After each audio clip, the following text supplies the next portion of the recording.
Shahrukh Khan, Thomas Shelby, James bond और Bruce Wayne जैसी personalities में पता है क्या कॉमन है? ये सभी असल जिंदगी में काफी इंट्रोवर्ट और क्वाइट पर्सनालिटीज होने के बाद भी बहुत ज्यादा अट्रैक्टिव हैं, जो एक रूम में एंटर होते ही सबका ध्यान अपनी तरफ खींच लेते हैं। अब अट्रैक्टिव बनने के लिए ब्रूस वेन जैसे लुक्स तो हर किसी के पास नहीं होते, लेकिन जो attractive social skills in attractive लोगों के पास होती है वो हम सब इस वीडियो में सीखने वाले हैं। क्योंकि अट्रैक्टिव लोगों से लोग सिर्फ उनके लुक्स की वजह से अट्रैक्ट नहीं होते, बल्कि असल में उनके बात करने के तरीके से लेकर उनकी बॉडी लैंग्वेज, उनके इंटेलेक्चुअल लेवल और ओवरऑल पर्सनैलिटी से अट्रैक्ट होते हैं। तो हम वही 5 सीक्रेट्स आपको बताने वाले हैं जो आपको आज ही से एक अट्रैक्टिव पर्सन बना देंगी, जिसमें से पहला है नंबर 1, डेवलप डार्क कॉन्फिडेंस। जो लोग शाय और क्वाइट होते हैं, जो सोशली ज्यादा एक्टिव नहीं होते, जो लोगों से कम मिलते हैं बट जब भी मिलते हैं तो इतनी अच्छी तरह से मिलते हैं कि वो लोग उन्हें कभी भूल नहीं पाते। ये लोग अपने अंदर एक डार्क कॉन्फिडेंस रखते हैं। डार्क कॉन्फिडेंस यानी dark confidence is being less invested in other people's perception of you than in your own perception of yourself. यानी लोग आपके बारे में क्या सोचते हैं उस तरीके से एक्ट करने के बजाय आप अपने बारे में क्या सोचते हो उस हिसाब से एक्ट करते हो, इससे ही डार्क कॉन्फिडेंस कहते हैं। डार्क कॉन्फिडेंस को एक पर्सनैलिटी ट्रेट की तरह मत समझो, बल्कि एक एबिलिटी की तरह समझो, जिसे आप यूज करते हो जरूरत पड़ने पे। आप बाकी के नॉर्मल लोगों की तरह कॉन्फिडेंट नहीं हो, जो हर किसी स्ट्रेंजर से बात करने लग जाता है, जिसके बहुत ज्यादा दोस्त हैं, वो ग्रुप का सबसे पॉपुलर पर्सन है। ये होता है normal confident person. Dark confidence वाला पर्सन ज्यादातर चुप रहता है, खुद से ज्यादा कॉन्वर्सेशंस इनिशिएट नहीं करता, पर जब भी कोई उससे बात करने आता है तो उसे इतने अच्छे से ट्रीट करता है कि वो इंसान उसे कभी भूल नहीं पाता। यहाँ आप अपने आप को शो ऑफ नहीं कर रहे होते, आप ये नहीं सोच रहे होते कि मैं सामने वाले को इम्प्रेस कैसे करूँ या मैं क्या बोलूँ क्या नहीं। आप सेल्फ डाउट में नहीं जाते, क्योंकि आपका कंट्रोल सामने वाले के ऊपर नहीं अपने ऊपर होता है। कॉन्फिडेंस शो करना सिर्फ लोगों को दिखाने के लिए नहीं, बल्कि अंदर से कॉन्फिडेंट फील करना होता है। आप जैसे हो वैसे खुद को पसंद हो और यही सामने वाले को दिखाना। मूवीज और फिक्शन में ये दिखाया जाता है कि विमेन ज्यादातर सीरियस और इंटेंस मैन की तरफ अट्रैक्ट होती हैं, जो बहुत कम बोलते हैं, ज्यादा लोगों से इंटरेक्ट नहीं करते, बट जब भी बोलते हैं तो लोग उन्हें सुनते हैं, जैसे थॉमस शेल्बी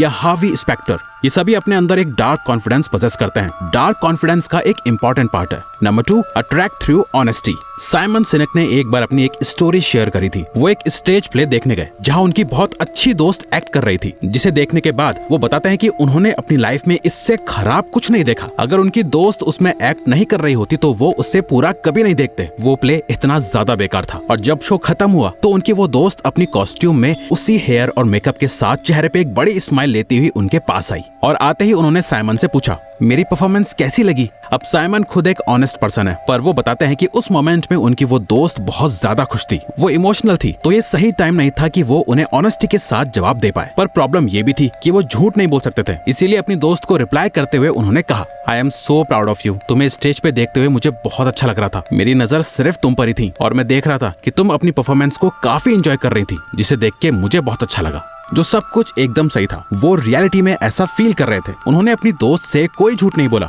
न ही कम्प्लीटली ऑनेस्ट होकर उनका दिल तोड़ा। हाँ, उन्हें प्ले बिल्कुल भी अच्छा नहीं लगा, लेकिन उन्हें अपनी फ्रेंड की उस एक्ट के लिए डेडिकेशन सच में अच्छी लगी थी। पर अगले दिन साइमन ने अपनी दोस्त को कॉल करके पॉइंट बाय पॉइंट अपनी दोस्त को सारी चीजें एक्सप्लेन करी, जिस वजह से उन्हें वो शो बिल्कुल भी अच्छा नहीं लगा, जो कि एक रैशनल कॉन्वर्सेशन थी। उनकी दोस्त भी उनकी बातों को अच्छे से समझ रही थी, जिसके बाद उन्होंने साइमन को कहा, मेरे साथ ऑनेस्ट रहने के लिए थैंक यू।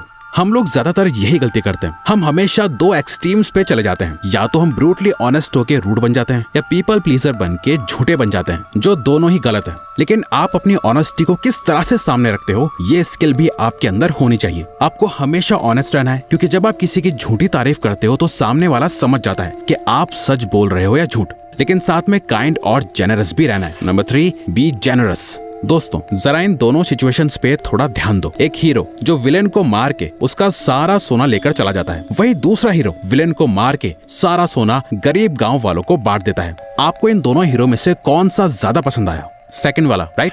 ये होता है जेनरोसिटी की वजह से। आप कितना ज्यादा रिसीव करते हो, आपका फोकस इससे ज्यादा इस पे होना चाहिए कि आप सामने वाले को कितना ज्यादा दे सकते हो। कभी किसी को सीट ऑफर कर देना, कभी किसी की हेल्प करना, लोगों का नाम याद रखना, please, excuse me, thank you जैसे वर्ड्स को यूज करना, या फिर किसी को ऐसे ही रैंडमली कॉम्प्लीमेंट दे देना, बोलना कम और सामने वाले की बातों को ज्यादा अच्छे से सुनना। ये सभी ऐसी छोटी मोटी चीजें हैं जिसे करने से आपका पॉजिटिव परसेप्शन क्रिएट करने में हेल्प मिलती है। ये आपकी रिस्पेक्ट को इंक्रीज करता है और आप एक पोलाइट और हम्बल पर्सनैलिटी की तरह दिख के आते हो। जब आप अपने सामने वाले को इम्पोर्टेंट फील कराते हो तो ये उनका कॉन्फिडेंस बूस्ट कर देता है और ये चीज वो कभी नहीं भूलते। आपके प्रेजेंस में ही वो ज्यादा कॉन्फिडेंट और बेटर फील करने लगते हैं, जो आपको नेचुरली ज्यादा अट्रैक्टिव बना देता है। Number 4, handle insults smoothly. ये सबसे इम्पोर्टेंट स्किल है। जब आप अपने ऊपर काम करके ज्यादा अट्रैक्टिव बनोगे तो बहुत से लोग आपसे अट्रैक्ट होंगे, लेकिन इसके साथ ही बहुत से ऐसे लोग भी होते हैं जो आपसे जेलस फील करेंगे और कई बार आपको ऐसी सिचुएशन से डील करना पड़ेगा जहां लोग आपकी इंसल्ट करेंगे, आपको नेगेटिवली डाउन करने की कोशिश करेंगे।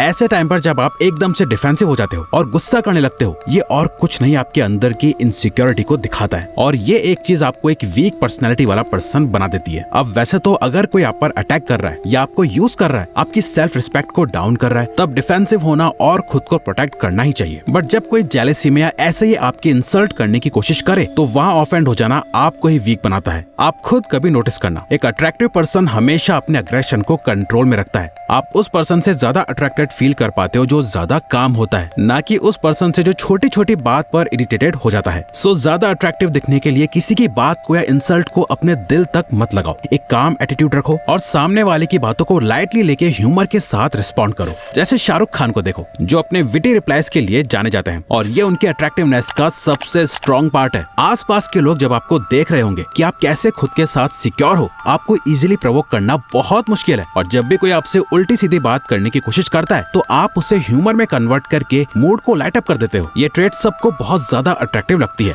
Number 5, create the illusion. Looks doesn't matter. Looks से कुछ नहीं होता, पर्सनैलिटी ही सब कुछ है।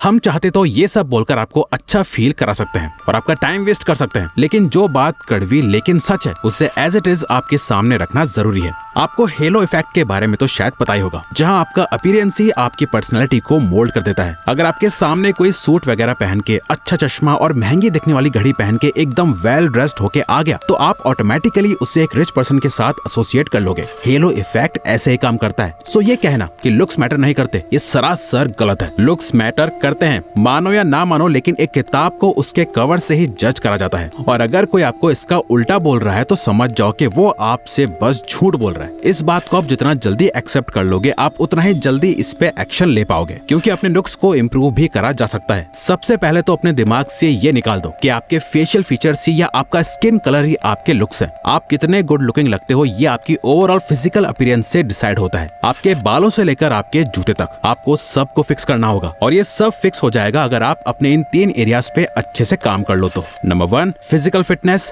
Number 2, grooming. Number 3, style. सबसे पहले स्टार्ट करो फिजिकली फिट होने से। बॉडी बिल्डर जैसी बॉडी नहीं बनानी, बस अपनी बॉडी के अकॉर्डिंग बेस्ट शेप में आना है। ग्रूमिंग में आपका हेयर स्टाइल, स्किन हाइजीन ये सब आएगा और लास्ट स्टाइल में आएगा आपका ड्रेसिंग सेंस। आप किस तरह के कपड़े पहनते हो, उन्हें कैसे पहनते हो, ये सब आपका स्टाइल बनता है। अगर आप इन तीनों एरियाज पे फोकस करके अपनी बेस्ट फिजिकल अपीयरेंस सेट कर लो तो आधा काम तो हो गया और अब आपको फोकस करना है अपनी पर्सनैलिटी पे। तो अगर ये वीडियो आपको अच्छी लगी तो वीडियो को लाइक और चैनल को सब्सक्राइब करके हमें सपोर्ट करो और बेल नोटिफिकेशन ऑन कर लीजिएगा ताकि आप आने वाली वीडियोस मिस ना कर पाओ। Thank you for watching.